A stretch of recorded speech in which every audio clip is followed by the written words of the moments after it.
ஓம் முருகா போற்றி. ஓம் சரவண பவ. ஓம் சரவண பவ என்ற மந்திரத்திற்கு அவ்வளவு ஒரு மகிமை இருக்கிறது. தினந்தோறும் ஓம் சரவண பவ என்ற ஒரு மந்திரத்தை மட்டும் சொல்லி நம்முடைய செயலை தொடங்கினால் நிச்சயம் வெற்றியிலேயே அது முடியும்.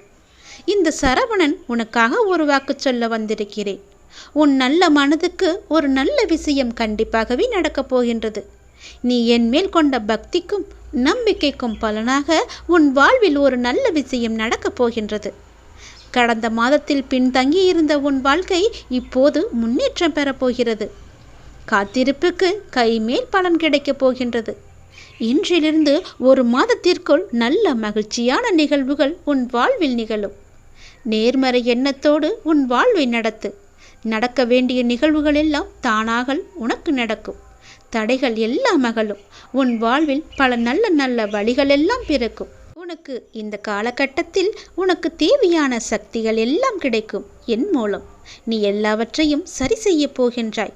உனக்கு பிரச்சனையாக இருந்தவைகள் ஒவ்வொன்றாக சரியாக போகின்றது. என் நாமத்தை தொடர்ந்து உச்சரித்து கொண்டிரு. நீ வேண்டியபடி உனக்காக சில பிரச்சனைகளை சரி செய்து வைத்திருக்கின்றேன்.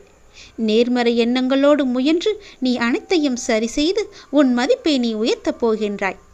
இழந்த உன் மதிப்பை மீண்டும் பெறப்போகின்றாய். என்னுடைய துணை உனக்கு உண்டு, அதை நீ மறந்து விடாதே. நீ மீண்டு எழும் நாள் அற்புதமான காலமாக இருக்கப் போகிறது. நீ என்னுடைய பிள்ளையாக தினம்தோறும் நடந்து கொண்டு வந்திருக்கிறாய். அமைதியாக பொறுமையாக இருக்கின்றாய். ஆனாலும் சிலர் உன் பொறுமையை சோதிக்கும் வகையில் நடக்கின்றார்கள். உன் நல்ல குணம் இன்னும் அவர்கள் புரிந்து கொள்ளாமல் உன்னையே குற்றம் கூறுகிறார்கள். ஆனால் நீ கவலைப்படாதே. உண்மைதான் வெல்லும் என்பதை நீ மறந்து விடாதே. அந்த உண்மையான பிள்ளையாக நீதான் இருக்கின்றாய். நீதான் வெல்லப் போகின்றாய் என்பதை உணராமல் அவர்கள் உன்னிடம் மோதல் போக்கை கடைப்பிடிக்கின்றார்கள். ஆனால் நான் உன் பக்கம்தான் இருக்கின்றேன். பொறுமையை தொடர்ந்தால் உனக்கான பரிசு ஒன்று உன்னை தேடி வந்து சேரும். என் பிள்ளையாக நீ எப்பொழுதும் தொடர்ந்து கொண்டே இருப்பாய். நல்ல குணங்களை நீ பெற்றுக்கொண்டே இருப்பாய். நல்ல குணங்கள் உன்னை நன்றாகவே வாழ வைக்கப் போகிறது. எப்போதும் உனக்கு துணையாக இந்த நான் இருக்கும்போது, உன்னுடைய அப்பா நான் இருக்கும்போது எதை பற்றியும் சிந்திக்காதே. எப்பொழுதும் என்னுடைய நாமத்தை மட்டும் நீ சொல்லிக் கொண்டே இரு. என்னுடைய நாமத்திற்கு அதீத சக்தி இருக்கு என்பதை நீ அப்போதுதான் உணர்வாய். நீ எப்போது என் காலடி எடுத்து என் ஆலயத்தில் வைத்தாயோ அந்த நொடி முதலே உனக்கானது எல்லாவற்றையும் செய்ய நான் தொடங்கிவிட்டேன். இனி கவலை என்பது உனக்கு இருக்கவே இருக்காது. எல்லாமே நல்லதாகவே நடக்கும்.